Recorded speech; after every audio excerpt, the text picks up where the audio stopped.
السلام علیکم ورحمۃ اللہ وبرکاتہ۔ بسم اللہ الرحمن الرحیم۔ وعن جابر بن ثمرہ رضی اللہ تعالی عنہ قال اوتی النبی صلی اللہ علیہ وسلم برجل قتل نفسه بمشاقص فلم يصلي علیہ۔ حضرت جابر بن ثمرہ رضی اللہ تعالی عنہ سے مروی ہے کہ رسول اللہ صلی اللہ علیہ وسلم کی خدمت میں ایک شخص لایا گیا، اس نے تیر سے خودکشی کی تھی۔ آپ صلی اللہ علیہ وسلم نے اس کی نماز جنازہ نہ پڑھی۔ اس حدیث سے یہ ثابت ہوتا ہے کہ خودکشی کرنے والے کی نماز جنازہ رسول اللہ صلی اللہ علیہ وسلم نے نہ پڑھائی، اور علماء اور مفسر اور محدث کی ایک فتویٰ یہ بھی ہے کہ قوم کے معتبر، معزز اور فضلاء خودکشی کرنے والے کی نماز جنازہ نہ پڑھیں گے، البتہ جو عام لوگ ہیں وہ اس کی نماز جنازہ پڑھیں گے۔ نسائی شریف کی ایک حدیث ہے جس میں رسول اللہ صلی اللہ علیہ وسلم نے نماز جنازہ پڑھنے سے انکار کیا ہے۔ آج ہمارے کشمیر کے جو حالات ہیں، دن بدن خودکشی کرنے والوں کی تعدادیں بڑھتی ہے، اور یا تو غریبی کی وجہ سے، یا دہیج کی وجہ سے، یا نکاح نہ ہونے کی وجہ سے، یا پریشانی کی وجہ سے، یا کسی شخص کی بیٹیاں زیادہ ہے، وہ یہ سوچتا ہے کہ آج ہر طرف دہیج مانگا جاتا ہے، میں بیٹی کی نکاح نہ کر پاؤں گا، اس وجہ سے لوگ خودکشیاں کرتے ہیں۔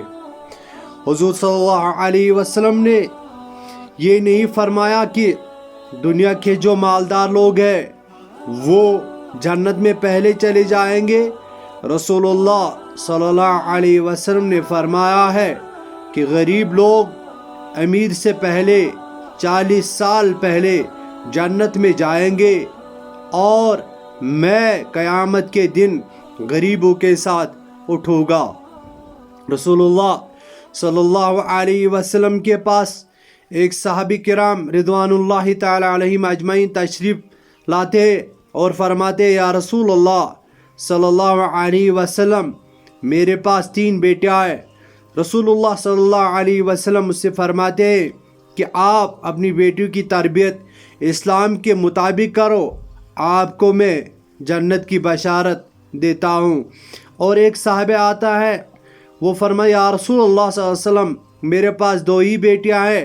رسول اللہ صلی اللہ علیہ وسلم مجھ سے بھی فرماتے، اپنی بیٹیوں کی تربیت آپ اسلام کے مطابق کرو، آپ کو بھی جنت کی بشارت ہے۔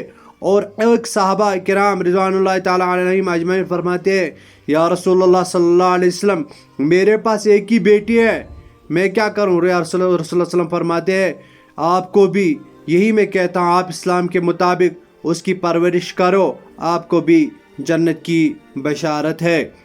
رسول اللہ صلی اللہ علیہ وسلم نے خودکشی کرنے والے کی نماز جنازہ اس لیے نہیں پڑھائی، اس کی عبرت کے لیے، ان کو خوف زدہ کرنے کے لیے، ان کو ڈرانے کی وجہ سے، یعنی اسلام میں خودکشی کرنا حرام ہے۔ میں آپ کو کہتا ہوں کہ گھر بیٹھے بیٹھے ایک انسان جنت کما سکتا ہے۔ جنت کمانے کے لیے اتنی محنت نہیں کرنی پڑتی ہے جتنی محنت آج کے لوگ جہنم کمانے کے لیے کرتے۔ ایک ملک سے دوسرے ملک، دوسرے ملک سے تیسرے ملک وہ جاتے اور اپنا جہنم کما کے لاتے ہیں۔ حالات یہ ہے کہ دہیج کی وجہ سے یا تو ہمارے بیٹیوں کو قتل کیا جاتا ہے، یا ہماری بیٹیاں خودکشی کرتی ہے. میں ان کو کہتا ہوں یہ بھائی ان کو یہ پیغام دیتا ہے اگر آپ کو کوئی دہیج مانگتا ہے، سب سے پہلے میں آپ کو یہ بتانا چاہتا ہوں کہ ایک باپ اپنی بیٹی سونپتا ہے جس نے اس کو نازو سے پالا ہوتا ہے.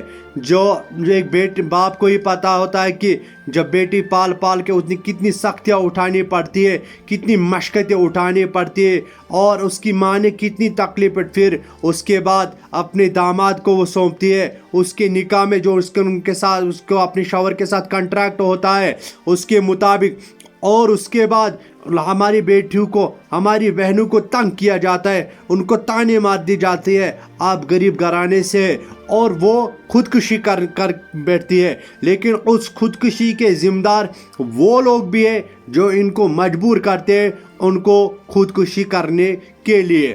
اگر روئے زمین میں کسی انسان کو قتل کیا جاتا ہے، نہ قرآن کیا ہے پوری انسانیت کو قتل کیا جائے، اگر کسی انسان کو خودکشی کرنے پہ مجبور کر دیا جائے، وہ لوگ بھی اس میں شریک ہے جن لوگوں نے ان کو خودکشی کرنے پہ مجبور کیا ہے. روز محشر کے دن ان کو ایسا ہی نہیں چھوڑ دیا جائے گا. دیکھو، غریبی کی زندگی بہت اچھی زندگی ہے، لیکن اب یہ سماج غیروں کے طریقے پہ جا رہا ہے. ڈیمانڈیں ہو رہی ہے، دہیج کے لیے ڈیمانڈیں ہو رہی. میں آج تمام امت مسلمہ کو کہتا ہوں، جن لوگوں کے تک میری بات پہنچو ان کو میں ایک بات کہنا چاہتا ہوں. اگر آپ لوگ اپنی بیٹیوں کی زندگیاں بچانا چاہتے ہو، آپ سب سے پہلے اپنی بیٹیوں کو دین پڑھاؤ، اسلام پڑھاؤ، اور اس کے بعد جب آپ اپنی بیٹیوں کے نکاح کرو گے، آپ کبھی ان کو ترجیح نہ دو جن کے پاس پروفیسر کی ڈگریاں ہیں، جو ڈاکٹر ہے، جو سائنٹسٹ ہے. آپ اپنی بیٹیوں کی شادیاں غریب گھرانوں میں کراؤ، اور ان لوگوں سے جو دیندار ہو، جن کے پاس اسلام ہو، جن کے پاس حدیث ہو، جن کے پاس قرآن ہو، جو قرآن اور حدیث کے مطابق زندگی گزارتے، وہاں تمہاری بیٹیاں محفوظ ہے. آج ان درندوں کے پاس تمہاری بیٹیاں محفوظ نہیں ہے جو کلمہ پڑھنا نہیں جانتے، جو بڑی بڑی ڈگریاں لے کے ہاتھ میں گھومتے ہیں. ان کے پاس تمہاری بیٹیاں محفوظ نہیں ہے، کیونکہ آج دہیج کی ڈیمانڈ کی جاتی ہے، کل تمہاری بیٹی کو خودکشی کرنے کے لیے مجبور کر دیا جاتا ہے. اس لیے آپ اپنی بیٹیوں کا اگر نکاح کرنا چاہتے ہو، آپ سب سے پہلے دیکھیے، دولت مت دیکھیے، بلڈنگیں مت دیکھیے. آج کے لوگ بلڈنگیں دیکھتے ہیں، گاڑیاں دیکھتے ہیں، زمین دیکھتے. آپ دیکھیے اسلام پرست ہے، اس کے پاس اسلام ہے، حافظ ہے، عالم ہے، حدیث جاننے والا ہے، قرآن جاننے والا ہے، پوری اس کو اپنی بیٹی دے دو. آپ ان کو اپنی بیٹیاں دیتے ہو جو کل تمہاری بیٹی کو خودکشی کرنے پہ مجبور کرتے ہیں. اور خودکشی کرنے والے یہ بات غور سے سنیے کہ آپ لوگوں کی نماز جنازہ ہے نہیں، یا اس میں اختلاف ہے کہ رسول اللہ صلی اللہ علیہ وسلم نے بعض دفعہ صحابہ کو کہا گیا آپ پڑھیے اس نماز جنازہ، جیسے مخروز کو کہا گیا نماز جنازہ پڑھنے کے لیے، ایسے ہی یہ فتویٰ دیتے ہیں محدث کہ صحابہ کو اجازت دی گئی ہے کہ وہ نماز جنازہ پڑھے اس کے، یعنی خودکشی کرنے کا. لیکن قوم کے معتبر اور معزز اور فضلہ کو یہ کہا گیا ہے کہ آپ ان کی نماز جنازہ نہ پڑھیے جو خودکشی کریں گے، کہ رسول اللہ صلی اللہ علیہ وسلم نے اس چیز کو صراحتاً منع کیا ہے کہ وہ پھر اللہ تعالیٰ جانتا ہے کہ خودکشی جو آپ خودکشی کرے، یعنی اپنے آپ کو خود ہلاک کرے، اللہ بہتر جانتا ہے کہ وہ لوگ جنت میں جائے یا نہ جائے. یعنی ہم آج تک یہی سنتے ہیں کہ خودکشی کرنے والے جنت میں نہیں جائیں گے. میں آپ سے یہ گزارش کرنا چاہتا ہوں، جو بھی مصائب ہو، جو بھی پریشانیاں ہو، تم اپنا رشتہ اللہ تعالیٰ سے مضبوط کرو. اور اللہ تعالیٰ تو فرماتے ہیں کہ جو بھی مصائب، تمہیں اگر جوتے کا تسمہ بھی مانگنا، رسول اللہ صلی اللہ علیہ وسلم فرمایا وہ اللہ تعالیٰ سے مانگے اور خودکشی کرنا چھوڑے. اور جو بھی آپ اپنی رسی کو مضبوطی تھامو، اور اللہ کی جو رسی ہے اس کو مضبوطی سے تھام کے رہو. اور جو بھی مشکلات آئے وہ اللہ تعالیٰ کے سپرد کرے، اللہ تعالیٰ سے مانگے.